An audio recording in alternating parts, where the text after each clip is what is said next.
तो फिर तो बेटा और ज्यादा स्ट्रगल है। ऐसा नहीं है कि जिंदगी सेट हो जाएगी यार उसके बाद बनकर, नहीं, वो आपको अभी से वो मोड अपने अंदर ऑन करना पड़ेगा कि जितना ज्यादा आप त्याग करोगे, जितना ज्यादा आप सेक्रीफाइस करोगे चीजों को लेकर, उतना ही ज्यादा आप अपने गोल की तरफ बढ़ रहे होंगे। सिर्फ पढ़ाई प्राइमरी है, ये चीज आपके अंदर होनी चाहिए, ये एटीट्यूड आपके अंदर आना चाहिए। बेटा स्टॉप वेस्टिंग टाइम।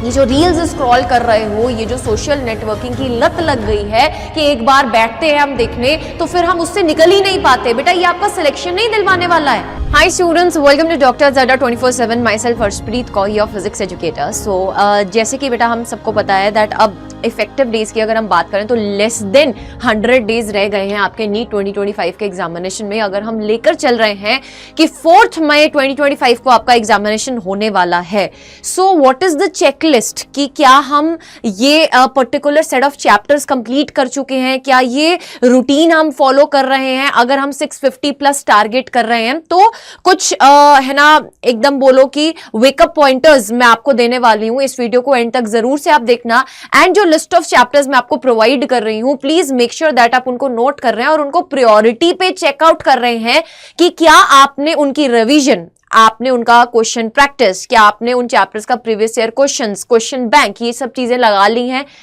अदरवाइज बेटा इतने स्कोर को अगर आप एम कर रहे हो तो मुश्किल हो जाएगा। और आपको पता भी है that 2024 में इतने स्कोर से भी कुछ बना नहीं था। हमें अगर अच्छे गवर्नमेंट मेडिकल कॉलेज में जाना है तो एटलीस्ट हमें अपना टारगेट 680 प्लस लेकर चलना है। अगर हम 680 प्लस लेकर चलेंगे तब कहीं बेटा हम जाकर नीचे सेटल होंगे। इवन आई से कि अगर आप 680 तक स्कोर करना चाहते हैं तो आप 720 ही अपने दिमाग में लेकर चलिए बेटा, बिकॉज ऑलवेज अपने टारगेट्स को उस हिसाब से सेट करना चाहिए जो तुम्हें डेली बेसिस में मोटिवेट करे, है ना, वहां तक रीच करने के लिए। बिकॉज अगर आप डॉक्टर बनना चाहते हैं तो ये जर्नी इतनी इजी नहीं है मेरी जान। ये चीज आप दिमाग में अपने फीड कर लीजिए कि ये जो रास्ता है ये इक्वली बहुत ज्यादा स्ट्रगलिंग रास्ता है बेटा। और जब डॉक्टर बन जाओगे तो फिर तो बेटा और ज्यादा स्ट्रगल है। ऐसा नहीं है कि जिंदगी सेट हो जाएगी यार उसके बाद बनकर, नहीं, वो आपको अभी से वो मोड अपने अंदर ऑन करना पड़ेगा कि जितना ज्यादा आप त्याग करोगे, जितना ज्यादा आप सेक्रीफाइस करोगे चीजों को लेकर, उतना ही ज्यादा आप अपने गोल की तरफ बढ़ रहे होंगे। बिकॉज अगर एक नीट एस्पिरेंट की बात करें तो हो सकता है बेटा कि वो नीट एस्पिरेंट शायद दूसरी या तीसरी बार भी अटेम्प्ट दे रहा हो, बट एक बात याद रखना, आप जितने ज्यादा सेक्रीफाइसेस कर रहे हो वो डायरेक्टली प्रोपोर्शनल है आपके स्कोर के। इस टाइम पर मत गिनो कि यार 4 घंटे 5 घंटे पढ़ लिया, नहीं, मैं ये भी नहीं बोल रही आपको कि आप पागल हो जाओ, आप 18-19 घंटे पढ़ो, वो नहीं प्रैक्टिकली पॉसिबल। आपको पता है कि आपका एक शेड्यूल, आपका माइंड कब ज्यादा एक्टिव होता है, मॉर्निंग के टाइम पर ज्यादा एक्टिव होता है या नाइट के टाइम पर ज्यादा एक्टिव होता है, तो उस स्लॉट में सबसे पहले वो वाला सब्जेक्ट उठाओ जो सबसे मुश्किल लगता है, जिसमें दिमाग सबसे ज्यादा लग रहा है। तो चलो एक बार पहले देख लेते हैं बेटा कि अगर आप ज्यादा त्याग कर रहे हो तो फॉर श्योर आपका स्कोर इंक्रीज होने वाला है, इस चीज में कोई भी डाउट नहीं है बेटा। रेड अलर्ट आ चुका है बिकॉज टाइम अब भागे चले जा रहा है। जिन बच्चों के बोर्ड एग्जाम्स भी हैं वो हमारे साथ एनसीईआरटी नीट अड्डा 24/7 चैनल को भी फॉलो करते रहो, वहां पे हम बोर्ड एग्जाम्स के भी सेशंस बेटा आपके ले रहे हैं और लेने वाले हैं, ठीक है, तो आप वहां पर भी कनेक्ट हो जाओ। अब बोर्ड एग्जाम्स वालों के लिए तो और दिक्कत है कि उनका जो टाइम है और एनर्जी है वो 1-1.5 महीना वहां पर भी जाएगा। ड्रॉपर उस टाइम पर अपनी प्रेपरेशन को और ज्यादा स्केल कर सकता है। कुल मिलाकर अगर बात करें, अब रेड अलर्ट का टाइम आ चुका है।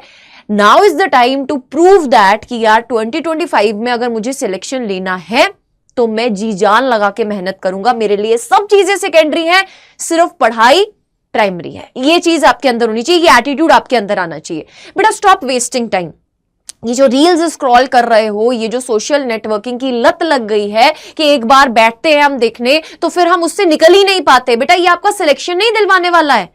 अल्टीमेटली अंडरस्टैंड दिस थिंग कि ये सोशल नेटवर्किंग साइट, ये इंस्टाग्राम, ये फेसबुक या कोई भी और वेबसाइट आप अगर यूज कर रहे हो या एनीथिंग, है ना, बहुत सारे बच्चों को डिफरेंट टाइप की बेटा आदतें भी होती हैं। आई कैन अंडरस्टैंड ये आपका जो एज ग्रुप है, this is a kind of age group जिसमें आप बहुत ज्यादा डिस्ट्रैक्शंस फेस करते हो, बट हर बार अपने अंदर से मन के अंदर से जो आवाज आती है ना बेटा, जब भी आप गलत चीज कर रहे होते हो, आपके मन के अंदर से आवाज आती है नहीं यार ये सही नहीं है, उस आवाज को तुम्हें सुनना है ये अगले 100 दिन। आप खुद राइट ट्रैक पे आ जाओगे, बस उस आवाज को सुनते चलो बेटा, है ना। दिमाग तुम्हें बहुत ज्यादा कहते हैं ना यार कि मन तो मैम चंचल होता है, बट यार मन से ही आवाज आती है, वो एक क्लिक होता है कि यार ये नहीं करना है ना, ये मेरी सिलेक्शन को हिंडर करेगा, वहां पे बेटा बस पलट जाओ, ठीक है, वहां पे पलट जाओ।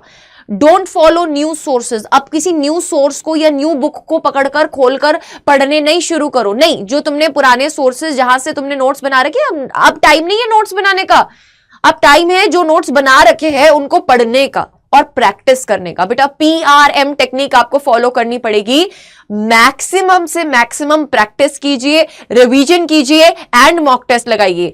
PRM टेक्निक ही आपको अब आपके ड्रीम स्कोर तक पहुंचा सकती है।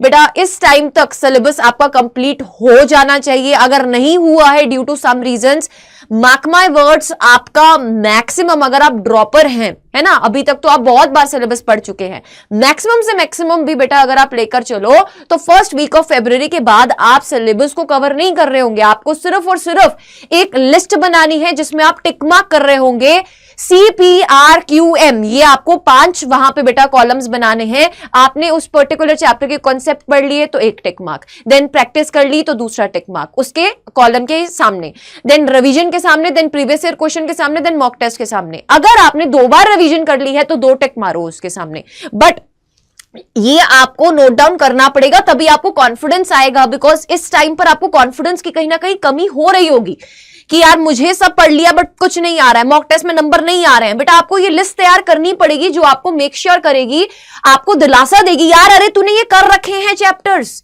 तो क्यों घबरा रहा है। वो लिस्ट डेली बेसिस पर देखो, चेकआउट करो, उसमें देखो कि यार इस चैप्टर के सामने अभी मेरे प्रैक्टिस के 2 या 3 टिक नहीं लगे हैं तो मुझे और प्रैक्टिस करने की जरूरत है, ठीक है। सो वो चीज को फॉलो करो और आपके पास अब सारे चैप्टर्स के mind maps and formula sheets होनी चाहिए कि जब आप प्रैक्टिस कर रहे हो तो आप फटाफट से गो थ्रू करो माइंड मैप से। माइंड मैप्स भी बेटा हम बना रहे हैं, इस चैनल पर भी आपको मिल जाएंगे, NCERT नीट अड्डा 24/7 पर भी आपको माइंड मैप्स डेली बेसिस पर मिल रहे हैं। Keep following. देन अगर हम बात करें टेस्ट से मत भागो, अगर आप टेस्ट से भागोगे तो आप अपने ड्रीम स्कोर से भी भाग रहे हो, ये बात मान के चलना, सच बोल रही हूं, ये बात मान के चलना। अगर आप टेस्ट से भाग रहे हो तो आप अपने ड्रीम स्कोर से भी भाग रहे हो, वो नहीं करना है हमको, ठीक है, वो नहीं करना है। अब फिजिक्स, केमिस्ट्री एंड बायोलॉजी में कौन कौन से इंपॉर्टेंट चैप्टर्स हैं जो आपको चेकआउट कर लेने हैं कि ये वाले चैप्टर्स कंप्लीट हो गए हैं कि नहीं हो गए हैं। अगर इनमें कोई चैप्टर अभी रहता है तो प्लीज मेक श्योर दैट आप उसको कंप्लीट करें। फिजिक्स में, मॉडर्न फिजिक्स में dual nature of radiation matter, atoms, nuclei, then semiconductor, electrostatics के 2 chapter, electromagnetic wave, current, electricity, alternating current, optics, units and measurement, moving charges and magnetism, kinematics and NLM। ये chapters की list जो मैं provide कर रही हूं आपको, इनको आपको प्रायोरिटी पे पहले करना है।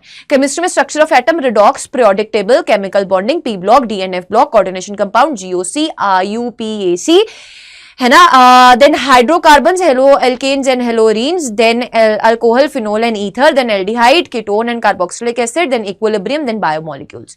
ये आपको कंप्लीट कर लेने हैं। बायोलॉजी में बेटा human physiology, cell biology, plant physiology, morpho and anatomy, then biotech, then reproduction, genetics, then evolution. बेटा इनके आगे ये यूनिट्स हैं, बेसिकली इनमें जितने भी चैप्टर्स आ रहे हैं ये मोस्ट हाई वेटेड चैप्टर्स हैं, इनको पहले कवर कर लीजिए और इनका एक चेकलिस्ट बना लीजिए बेटा, जिसमें आप ये डेली बेसिस पर 5 कॉलम्स में टिक करके देख रहे होंगे कि क्या मैंने इन चैप्टर्स के ये 5 चीजें कवर कर ली हैं। And please be very confident बेटा, वी आर विद यू। हम आपके लिए डेली बेसिस पे मॉक टेस्ट के सेशंस भी लेकर आ रहे हैं जो 7 PM के स्लॉट पे चल रहे हैं आपके। उसके अलावा आपके पास केमिस्ट्री के 1 शॉट्स भी आ रहे हैं 9 PM के स्लॉट पे। उसके अलावा बॉटनी में बेटा आपके पास 12 बजे एक बहुत इंपॉर्टेंट सेशन चल रहा है परम सर का, उसको भी जरूर से अटेंड कीजिए। कीप फॉलोइंग अस, हमारी प्लेलिस्ट को चेकआउट कीजिए। आपको कोई भी एक पर्टिकुलर सब्जेक्ट का पर्टिकुलर टॉपिक परेशान कर रहा है तो कमेंट सेक्शन में कमेंट जरूर से करके जाइए। अगर आपको ये PDF चाहिए तो आपको सिंपली मुझे मेल करना है या हमारे ऑफिशियल टेलीग्राम चैनल को, जिसका लिंक डिस्क्रिप्शन बॉक्स में गिवन है इस वीडियो के, उसको फॉलो कर लेना है, ठीक है। Keep following, don't forget to subscribe to the channel, press the bell icon and don't forget to like and share the video.